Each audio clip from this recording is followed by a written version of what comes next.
So here we are, lads, lasses, and all of the above. Phil. Oh yeah. Warlord. Dries. Dries. From Belgium.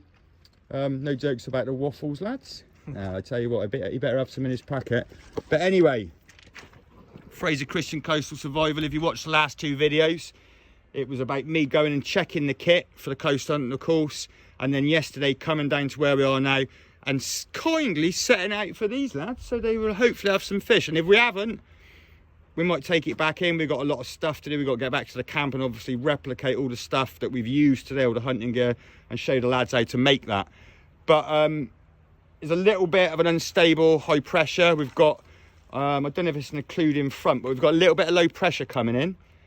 We're going to check the forecast just before we, when we bring the gear in. If there is no fish in there, there's a chance that I may leave it out, because when the low pressure comes in, the predatory fish, especially the bass, they start to think it's going to be stormy and it's going to be cloudy and disruptive, and sometimes that brings them onto the feed, shall we say, and makes them come inshore. So we don't know. It's a gamble, and like I was saying, this is why a lot of people don't do this as a course. Too many variables. Drives me mad, let alone anybody else. Plan is always changing. But anyway, that's where I showed you yesterday where the nets are. So first of all, we're going to go over, have a look at the net, because that's up on the surface probably by now. Then we're going to go and check the folding pot, see if we've got any lobsters or prawns in there, and then do the long lines, and then bring it back in or set it back out. Stay tuned. Let's go. Cool. Right, there's the gill net over there. Got the safety gloves out. Just telling the guys about all the gill coverings and stuff. And just as a little bit of da-da-da intro, just like Dries was saying, you can't probably see it, but we can see that's definitely a fish, isn't it? You can see a fish moving in the net. So yeah, hopefully we'll be able to bring the gear in, and the rest of the stuff will go back to camp, maybe spend the last day on the beach. Anyway, looks like we got fish, lads. Let's go. Good stuff. Just making our way now across the rocks out to the net. We've just untied it on the other end. We're just going to go and bring the net in, and you can see there's still water there, and you can see it rushing. Hear that? Rushing out of the pool. I'm already starting to feel the effects of the temperature now, so we're going to rehydrate. But there's the net over there, and I have to say what was in it. I was targeting bass, but there's also a lot of seaweed in there, and in this sort of zone, grey mullet may be an option as well. And on the long line, possibly because it's rocky, maybe ballan wrasse and dogfish if there's anything at all. But anyway, let's go.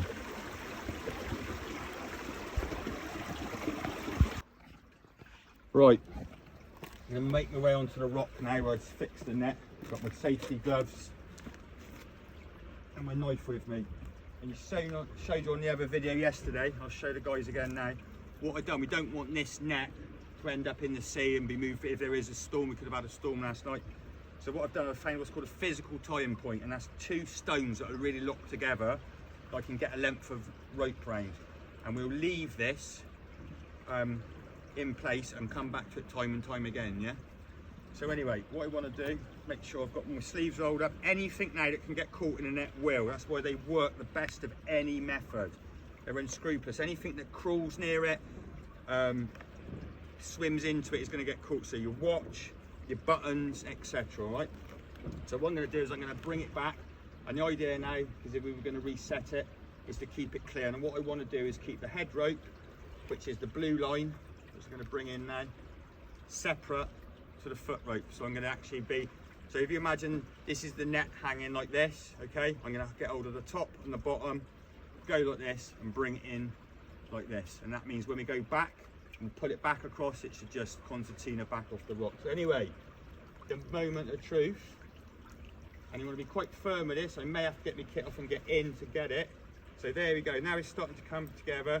There's a head rope, there's the foot rope, and rather than, in case there was a fish in and that fish in there is alive, okay, rather than, and if the hole in the net looks like something's got out of it or there's a tear in it, rather than mess around now and clear all the seaweed out, what I'll do is I'll bring it all in, clear the net if there's any fish, and then I'll, before it goes out, I'll try and get any seaweed out of it. If there's any big bits of seaweed in, I'll pull them out now, okay?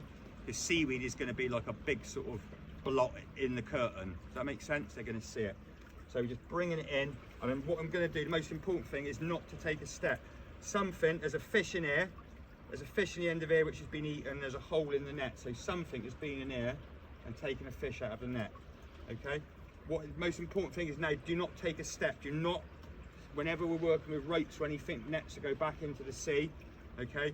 You don't take a step, because you don't want to step into the net and you don't want to step into a coil of rope, so you keep your feet fixed to the floor, okay? And we just bring it in like that, okay? And there's the first fish, okay? It's a lovely sea bass, just on size there. There's a size limit here, and they have to be from there basically to there, okay? It's about 48 centimeters. Don't seem to be any more fish in the net anyway, and the trouble is, leaving it like this, as I've dropped it, it can get caught on the net. So I'm going to hurriedly put it back in now, without it trying to get caught, and then we're going to move on to the traps. So we're at the point where we've put the lobster and crab pots you've seen on the last video. I was just saying to the guys that it's sort of cave-like, and what did Phil say? Are they going to be out in the water? Are they going to feel afraid out in the water? They are, because it's clear, okay, and there's lots of stuff to predate on them. So they're, especially lobster, they're in, as I said yesterday, they're in hiding, like most stuff. And I just said to the guys there, didn't I, guys? If you want to learn about hunting and stuff, don't watch your Ray Mears, your Bear Grylls programs. Other such people are available, shall we say. Watch David Attenborough, watch Life on Earth. Learn how what you're trying to catch, eat, sleeps and shits basically, before you learn how to catch it. All right, we're all guilty of wanting to sort of fast track ourselves and make the bow before we've learnt the field craft, etc. Very important, okay? And that will answer all your questions as far as where do your animals live, how are you going to catch them, and what does the weather affect. Right, just give the camera to Drace. I'll get it right one day. Yes. There's our physical anchor point, okay, without falling in the water, and here's our lines. And I put them off the same anchor point, and I've probably said this before, try to put all your gear in a similar spot if you can, rather than walking miles. So if the weather's bad or it turns, you've got plenty of time to come and get it. So we'll take this one up first of all. Hopefully he's not trapped. Oh, there's a little cutie, unfortunately. Oh, we have got a few prawns in there. We've got a few big prawns in there, look. And we've got a little tiny baby lobster in there. So it just shows there are lobsters in it. Someone else has been fishing this pool, unfortunately. I made the mistake of showing people, one person in particular, where I caught these, and I haven't had a big one since.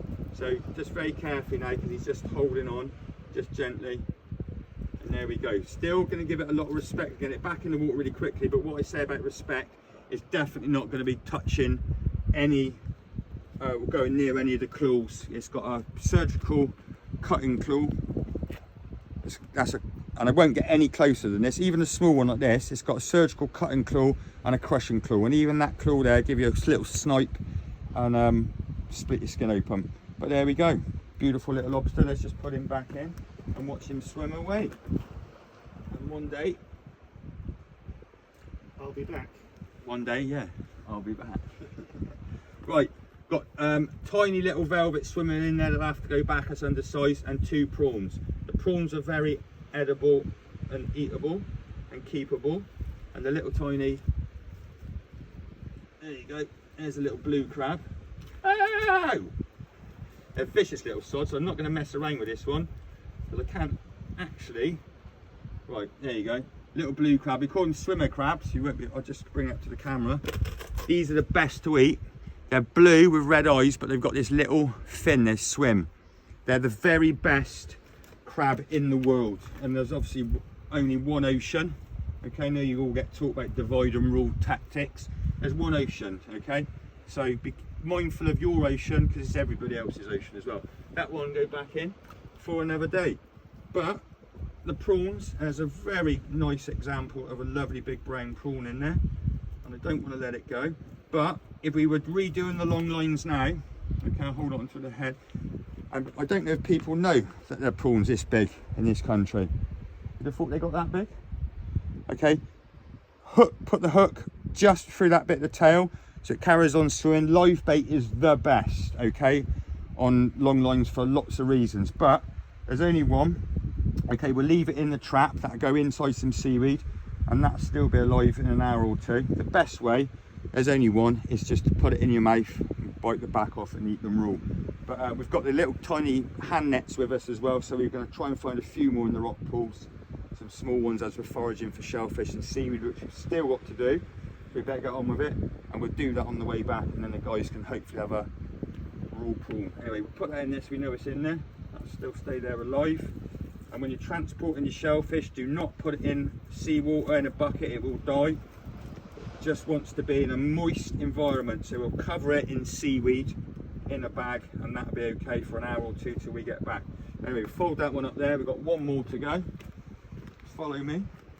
Oh, sorry. How come we got, 2 lines? Yeah. 2 lines, because we've got 2 pots, but yep. I forgot I can't reach it from over there, so we're going to have to get it from here again. I'm just going to work my way. Oh right, it's right over there. And what you don't want is loads of line on, so they end up floating out miles, you know what I mean? But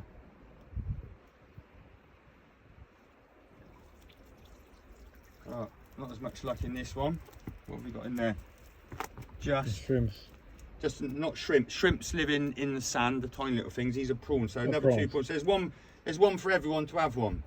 So in a minute, when we get back over there and we get back to the beach, we'll open it out just before we get back to the car park, and we'll have a raw prawn each, right? Nice. And then an ice cream. How do you capture those? With money, unfortunately. You have to be really good at throwing money at a person, and then you can get a... Oh, there's one going. Right. Yeah. How did he get out of there, lads? So these are really easy, if I can do it. And you just clip back together, and they don't weigh a lot when you get them back together. Are these hand built by yourself, or do you? No, you buy these Temu, eBay or something. Build up as crayfish traps or prawn traps, £5 to £10. And if only using them just to get yourself bait, you know what I mean?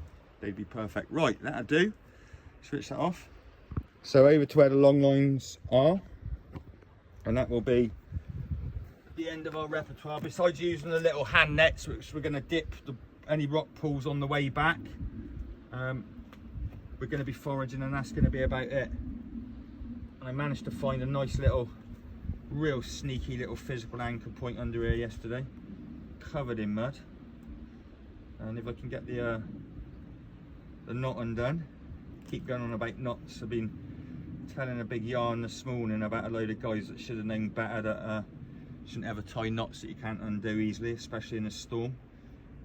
Some people watching this now may know what I'm talking about, but that's why we got the safety knife. But yeah, learn about knots that can come undone. Like I say, if you can't tie them with mittens on, you're not going to be able to tie them with bad hands in a survival situation or in the field, or you're going to get yourself into a survival situation, never presume. Anyway, so the long line, you've seen in the last video, is just a length of line which is polyurethane, which means it's inert in water. It means it doesn't sink, or it doesn't float, so wherever it is in the water it stays there, okay, which is sort of important. And then, just so I don't want the hook starting on the rocks, it's just, as I showed you, I might have not showed you yesterday actually, an extension. Now, the seaweed rocks there, and we've got hooks there, so, and it is over, looks like it's over head height, so it may be a case of what you've all been waiting for, me diving in and doing, I have to have the knife between my teeth, dive off the rocks. No, never dive into it obviously, because there can be something underneath the surface, but there's a good chance this is going to be stuck anyway. So I'm going to put it in quite positively. I'm going to sit down because this is rocky, okay, and just see whether we can get it in. Well, hey, look! Now, you wouldn't believe that, look what we've just caught. What? And that... Is that one of your old ones? I can tell it is by the string, by the way that I can't ever remember losing one down here, but they're all the same that people buy. So there's a really good chance that could be one of someone else's, but it looks just like that one, doesn't it? Yeah. With the same string on, but they come like that. But wouldn't it be good if there was a lobster in it? But you know, I said someone else uses my spot here now. So, right, yeah, someone hold that. Phil, that'd be you then, wouldn't it? Got it. Keep it still. Watch your fingers. Keep it still. There's a hook off. I can't ever remember losing a pothead, to tell you the truth. But that's not to say that we didn't at some point. That's been in there for quite a long time. Completely smashed up. I don't think it's one of mine because I don't recognise the label. I've never seen one with a label on there. Oh no, it's not mine because it's got someone else's rope attached to it on the other end. That is like, I definitely have never used. Oh look, might be a string of them. And this is the thing about people. Like, I knew the guy that I showed down that didn't have a clue what he was doing. He tried to profess to me that he said no hard feelings if you're watching this. I have come down here before and he's had his stuff in the places where I told him please just don't put them there because I bring clients down there. And he's done that before. But there you go. And he's obviously set gear out in a storm and lost it like that. I said I don't think I've ever lost any gear down here before. Are we going to try and recover that rope? This I'm going to take this in a minute. At the moment, I don't want you to do anything at the moment besides just going to get the end of this over there and just bring it. So no fish, unfortunately, guys, on there. I said in the video yesterday that I was going to probably try and dangle it down in the water to stop all the crabs nicking the bait. I couldn't find a spot for doing that yesterday. So, and that could just go like that. It's not tangled at all. Now we do. We're just going to take that off of there. So you let go of that now, Phil. Take that off there. That should be a bowline with a lock on it. So it should just be one knot that's not under tension on the top. No, that's the one that shouldn't be under tension. It's basically a bowline, and I just put an extra knot on the end there. And a bowline, if you don't know, is a knot that can open under tension. It was already open then actually, and that's why you put the lock on it. So when the sea's moving, it doesn't do it. Right, we're going to recover those pots, take them back and put them in the bin so we'll reduce marine pollution. And all I'm going to do with this is take the hooks off. I don't know if I showed you yesterday, but they come separate, and this is just the guys who get to see this. Everything loops on and off, and you take these off and store them separately so they don't get stuck on this. Because this is a small kit, the tide's against us and we're on a course today, got a lot of stuff still to teach. This will just hang up now like this, leaving all the hooks down there. Try not to get them caught up. Just letting the hooks dangle down there, gathering it up. So the hooks are just dangling down there, never holding onto the line with the hooks on. Stone will come off, and that's us. Right, we're going to go foraging for seaweed and shellfish in a minute. We'll try and show that in a minute. And then it's coming up to low tide now. We've still got hours before we could spend another 4 hours down if we wanted to, and still have a nice window of opportunity to get out of there. But anything can happen now. We've got cliffs that fall behind us all the time. We could be isolated there, maybe have to make another route to get off, walk up there, off. Normally me's left my phone on the rocks or something after an extra half an hour back. So as the tide turns, we want to be gone. Okay, we don't want to wait those extra 2 hours that we know is our buffer zone. We want to be gone, back to safety and off the beach. Stay tuned. So we're down to the low point, sort of the mean low water point, you could say. It's one of the biggest astronomical tides of the year, and we're going to start hunting for shellfish and seaweed now. And one of the first seaweeds, what Phil just asked me, do they change in texture for the colours, or is it just taste and stuff? But we're going to look at this one first of all. This tiny little one. I have to put my finger down to show you, okay? And this is what they call pepper dolls. Now what I want you to do, I want you to pinch it at the bottom, and only just pinch with your other finger, pinch off the top bit. Don't pull the whole bit off, or you're going to pick all the rock off, yeah? No, sorry, I can't do it one-handed. I want you to pinch it like that, look, yeah? And with your other hand, pinch off the top bit that's above your finger, so you don't take the bit that's attached to the rock. Okay. Seaweed hasn't got a root on it. It can only grow on rocks. It holds fast to rocks. Takes all of its nutrients from its branches and its leaves. And that's why we've come here, not just for the crabs, we could have done the pots in a few other places, the nets in other places. We've got 3 types of marine environment. We've got sand, rock and mud. Okay, and rock where we are now is the richest marine environment because that's the only environment where seaweed can grow. It has to hold on to a rock. It can't grow in sand and shingle because it just gets washed away. It hasn't got a root. Okay, and where we've got the seaweed, that's like a forest for all the other creatures. Okay, and what we're going to do now, any rocks that move in a minute, I've just said, that look like they've been there for a while with a gap underneath, we're going to lift up and look for crabs as well. But this environment, okay, is free food at its best. Energy in, energy out. It's that equation, okay, for survival. And here, with our hands, we can pick up loads and loads and loads of food. So this is your first port of call. And yet, if I hadn't set the traps yesterday, the guys would have been foraging today, setting the traps, and it would have been only forage food for our first meal. And then we would have come back and done the traps and stuff tomorrow. Anyway, guys, time to tell the rest of the world. Is it doing what it's doing on the tin? Am I here just for good reviews, or is it all about the skills and how much have we learned? Have you learned more than you thought you'd learned already within a day? Yeah, 100%. I'm getting sort of anchovy type flavour from the pepper dolls. Yeah. Truffle flavour. Yeah. Truffle, yeah. It's sort of that mustard oil.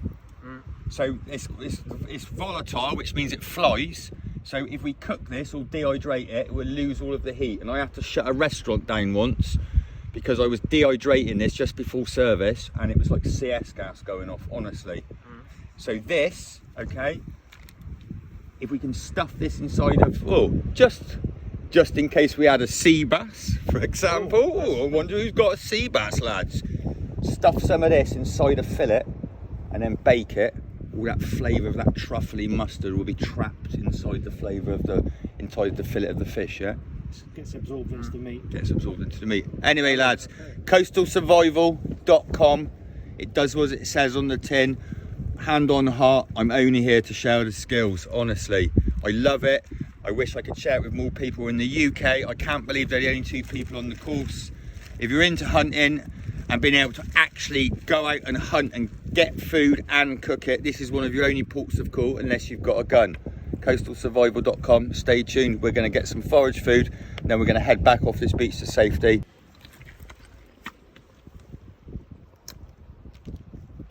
Yeah, we're just saying the wind's turned. That's what Phil says, brewing for a storm. So we could have left the nets out tonight and they may have filled up because the fish would be panicking, or we could have lost it if a storm comes in. So we're going to hightail it, take our gear back, count ourselves lucky we've got a nice fish.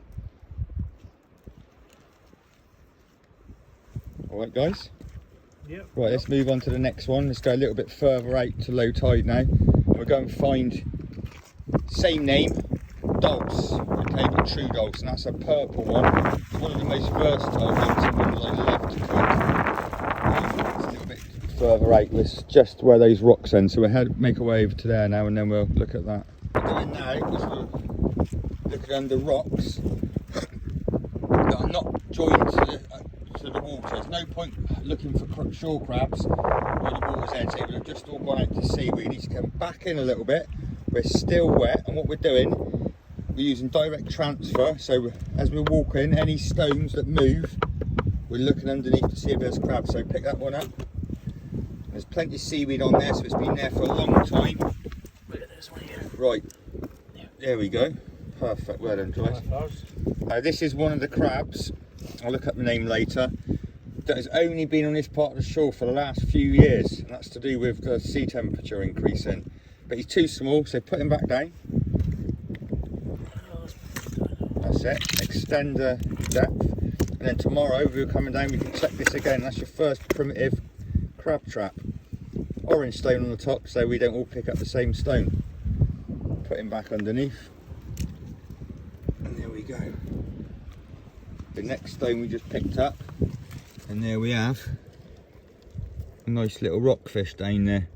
He's only about twice as long, about as long as my hand, so we'll leave him. But for live bait now, for the long line, yeah. Perfect. This is what it's a food chain. Can you see that now? Everything's leading on. We're finding one resource, we're using that to catch the next resource.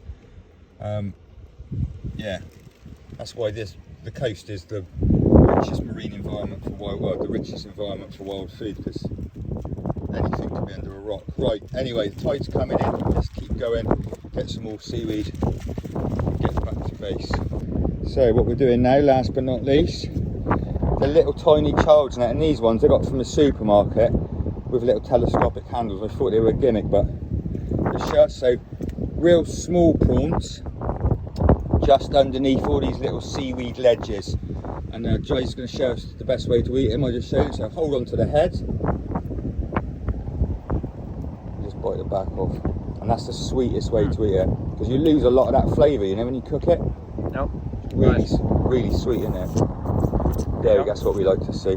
I just asked both these guys, you do actually eat fish and shellfish? Because we have people coming this course, believe it or not, that don't. And they're there smashing loads of limpets away, collecting loads of prawns, and they never eat them, but these guys are good to go. Beautiful, isn't it? Nice. Right. There's another one. Yeah. Keep getting a few. Wind's just turned, the tide's turned a lot now. I feel this all onshore breeze, and I've seen inflatable kayaks out here, and this is how dangerous it can change, the sea conditions. And although we've been talking about we've got hours before the tide comes up to the beach, it's going to be minutes if this wind pushes it up, and before we know it, there's going to be waves breaking against those cliffs. And I'm really worried now, looking at two kayakers or paddleboarders. They look like kayakers, I can't see now, I think they're paddleboarders, and I don't know if you can see them just beyond Phil. Okay, but when they went out, the sea was flat calm and there was no wind, okay? But now we've got cross offshore breeze, sort of northeasterly, and it's blowing those people out to sea, and I can already see that they're struggling to get in. I've had a lot of experience in sea kayaking, surfing and stuff, so I'm not just hamming it for the camera. So although we're considering our safety, this was how it can happen. This is, you know, you can be safe yourself, and then you can be just rescuing other people or having. I've just told the guys a story about how I rescued two guys off a boat just beyond where we were doing the gill net earlier. Two guys come in, their engine had stopped, and they threw the anchor over, and we're not attached to the boat, believe it or not. And I had, lifeboat down there, Coast Guard, rescued them, obviously, Fraser Christian Warlord, straight in the water without any consideration for my own safety, and that's stupid. That's stupid. But anyway, we've just collected a few prawns now. We've got fish, limpets, a couple of winkles. We're showing the guys now some snails, so we've got pretty good repertoire. If I was a chef and they brought that into me in the kitchen, I could make a menu tonight, and that's exactly what we're going to do. So besides keeping our eyes on these guys out there,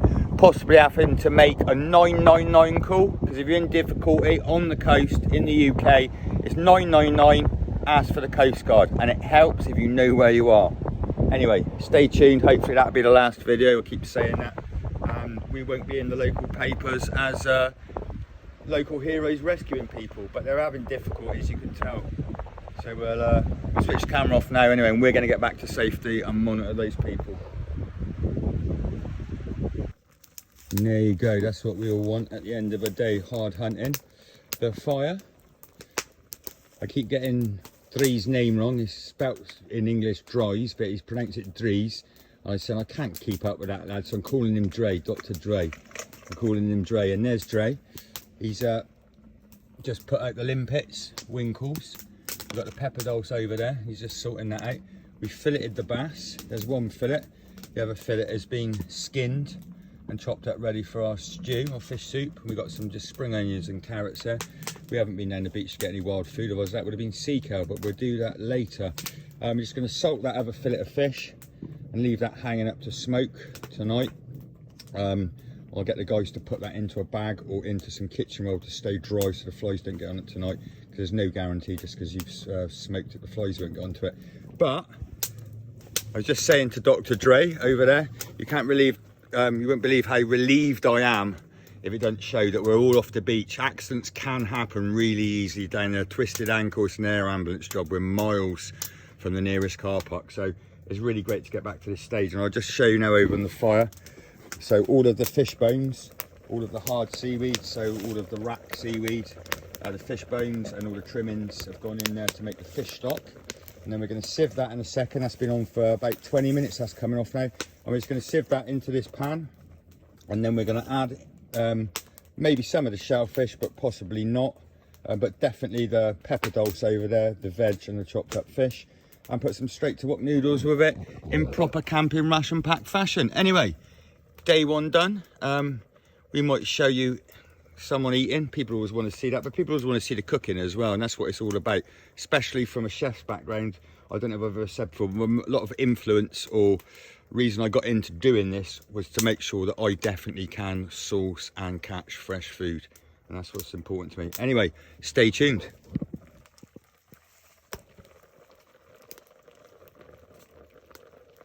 Right, a few more sticks on the fire, Dr. Dre.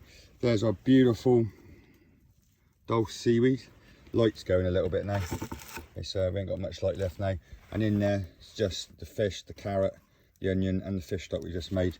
And then this is going in. That can have about 15 minutes now. All that's going to need. Bring that back to the boil, simmer it for about 15 minutes, and then it's just straight to wok noodles, and that's done.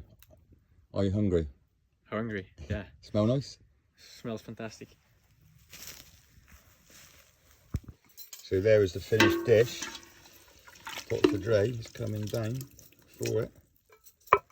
Beautiful. Beautiful, lads. Beautiful. Right, all I want you to do now is have a little taste and tell me. Oh, it's got a real taste. Yeah, it's not overpowering, but it's got. It's good. Good or the fucking, excuse my French, the best. Fantastic. Pay for that in a Michelin restaurant. I'm getting to the bottom of it. Good stuff now. Beautifully clean in it. Anyway, proof's in the pudding, as they say. That's what it's all about, getting food at the... Where did we forage the noodles from again? The noodles? Yeah. Oh, we had to go and throw some money at the shopkeeper to get them. All right, is that a valid technique? Yeah. But I say the rest of the veg we could have got from the beach if we'd been in the right, I'd been in the right place this morning, and we'll look at that problem the last day. Anyway, thank you very much, guys, for turning up and being my only 2 crew members. Indeed. You're going to sleep well tonight. Yeah, beautiful spot. Anyway, end of the first day. Fraser Christian is a very happy person. It's all good. We've got food.